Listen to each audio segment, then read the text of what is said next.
Tor, un poble de 13 cases que pertany al municipi de Lins, situat a l'anomenada Vall Ferrera, famosa per ser la base del cim més alt de Catalunya, la Pica d'Estats.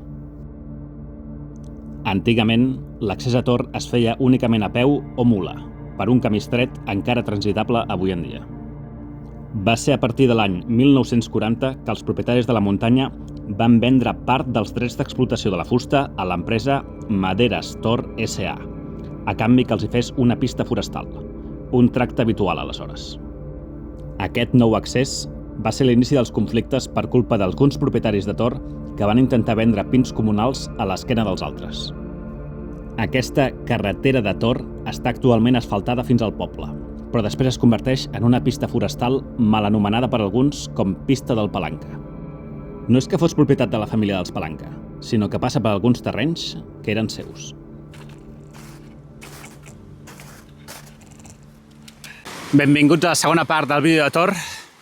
Hem deixat Tor enrere, he pujat per la pista del Palanca i he arribat aquí, on per passar potser tindríem una mica de problemes, però hem de passar, hem de pujar. Això el Google ho marca amb el nom de Barranc dels Gorgs. La idea és pujar fins aquí dalt i anar-nos enlairant fins que arribem més o menys als 2.000 metres, que serà on acamparem.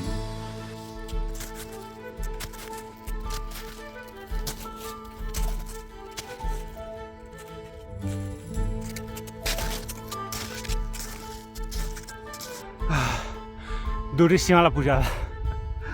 Duríssima la pujada fins aquí. Però ja queda poc. Ja estem als 2.000. Pujaré una mica més. I crec que als 2.200 o així, que és on acamparem.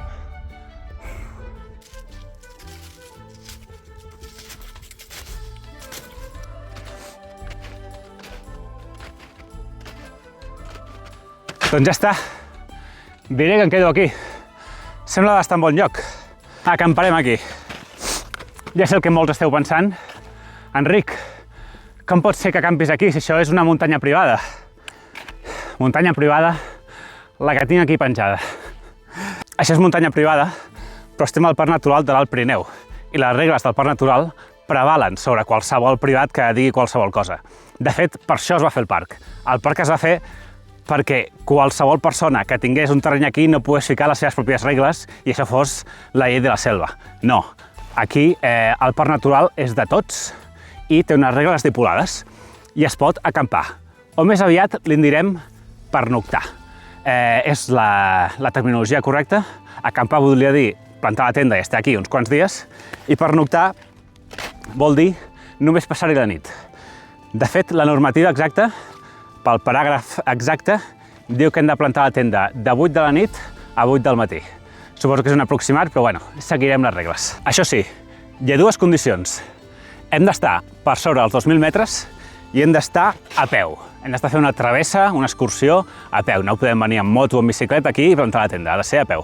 Si seguim aquestes tres normatives, podem passar la nit en tot el perímetre del Parc Natural de l'Alt Pirineu. És la meva primera pernocta invernal amb neu. El primer que caldrà fer serà escollir el lloc. Aquí, crec que és el lloc més pla de tota aquesta zona, més o menys. I bé, encara no són les 8, són les 6. Per tant, no podem muntar la tenda. El que sí que puc fer és una mica preparar l'explanada i això ho faré trepitjant per compactar la neu i que la nit no faci jo dintre la tenda i m'enfonsi. Així que som-hi, vinga.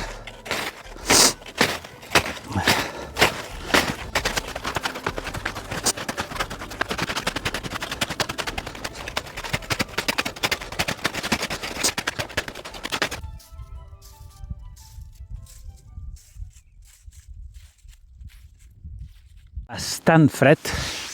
M'he ficat aquí sota aquest arbre una mica més arrasarat. Bé, novetats del cas Tor. Doncs vaig fer l'entrevista al Miquel Aguilera, que molts o la majoria de vosaltres no heu vist, per tant us convido a que l'aneu a veure. Va ser molt interessant, molt sorprenent que em contactés el Miquel Aguilera per voler parlar amb mi i molt agraït a ell perquè em donés aquesta entrevista, no? Però bé, és molt interessant parlar de moltes coses, de la seva vida i dels fets de Tor, no? Comenta unes coses que, com per exemple, diu que a l'arribar a casa Sansa per recollir les seves coses, on suposadament estava el cadàver, el seu gos no va olorar res. Per tant, probablement el cadàver no estava allà, com va tornar al juliol a buscar les seves coses per anar-se definitivament de torn, no? Però clar, tant això com tot l'altre que ha de parlar, té un problema el Miquel Aguilera, que és que, clar, ell canvia la versió de la que diu el documental a la que diu a l'entrevista. Llavors, una persona que canvia la versió una vegada o menteix, cadascú li dirà la paraula que vulgui, una vegada també pot fer-ho dues vegades, no? Llavors, bueno, aquí hi ha un problema de veure qui diu la veritat i qui no. També diu algunes coses que en el moment no vaig parar atenció al moment de l'entrevista perquè era molta informació, fan moltes coses, però després diu algunes coses una mica estranyes, com que el seu germà està fent narcotràfic ara mateix a Eivissa o Formentera, no me'n recordo què va dir, amb una Zodia que s'havia comprat. Clar, vull dir, això no és possible, perquè si no la policia ho sabria, ja l'hagués detingut i ja ens haguessin enterat, no?, d'això que hagués passat. Llavors, bueno, no ho sé, cadascú que jutgi pel seu... cadascú que jutgi. I bé, la novetat seria que arrel de l'entrevista, la setmana després, em van contactar 3 persones. En primer lloc, em va contactar la família Sansa. Un membre de la família Sansa, però no puc reproduir el contingut de la conversa. L'únic que diré és que no estàvem molt contents. Ja està, no estàvem molt contents de l'entrevista. Deixem-ho aquí.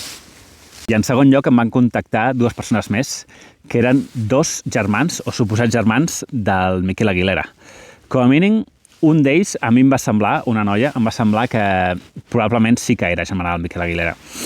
I el que em va dir és que el Miquel Aguilera mentia i molta part o gran part del contingut de l'entrevista era mentida. Clar, li vaig dir, ostres, doncs això vols dir-ho en públic o vols fer una entrevista o una, encara que sigui off the record, tal, i diu no, tal, i no va contactar més amb mi, no va parlar més amb mi. Cosa que ho entenc, per altra banda. No volia ficar-se en aquest circ, no? Bé, a qui ens creiem? Doncs, no ho sé, això ja és cosa vostra. Cadascú que decideixi qui diu la veritat i qui menteix. El cas de Tor, crec que malauradament no sabrem mai qui va ser el culpable, però encara queden moltes pàgines per escriure. Són les 7:15, més o menys. Anem a fer el sopar, vinga. Avui no m'he complicat i porto un plat preparat de botifarra amb mongetes que calentaré aquí.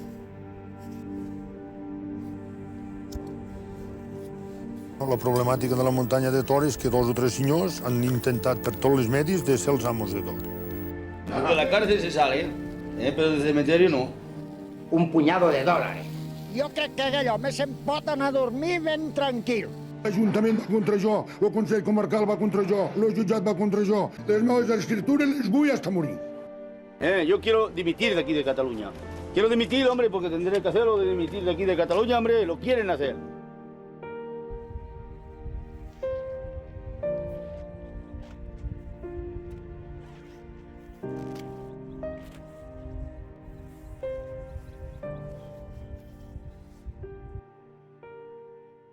Toca anar desmuntant la tenda. Aquí a la neu, com tu no pots clavar la piqueta a la terra normal, el que es fa és es fica horitzontal i es fica un tou de neu per sobre perquè quedi fixa. I quan es solidifica la neu, que s'endureix, això, mira, no salta ni de conya. Ara, el problema serà treure-ho d'aquí. Tot recollit. I a caminar de tornada ja. Ja arribats a la pista. Bueno, tan fàcil com seguir les petjades d'ahir que havia pujat amb les raquetes, doncs baixant-les. Bé, nit molt tranquil·la, molt tranquil·la.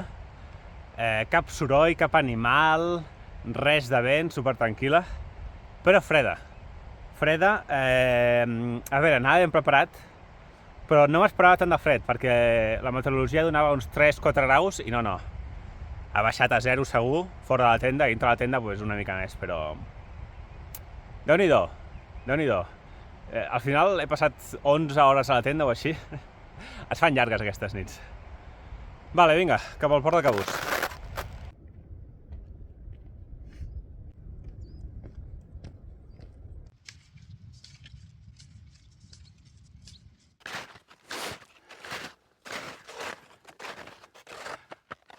Port de Cabús, Andorra.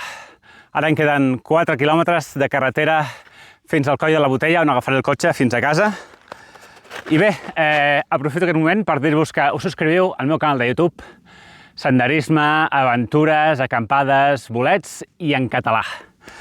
Compartiu aquest vídeo amb els vostres amics friquis de Tor i ens veiem a la propera. Salut i crims!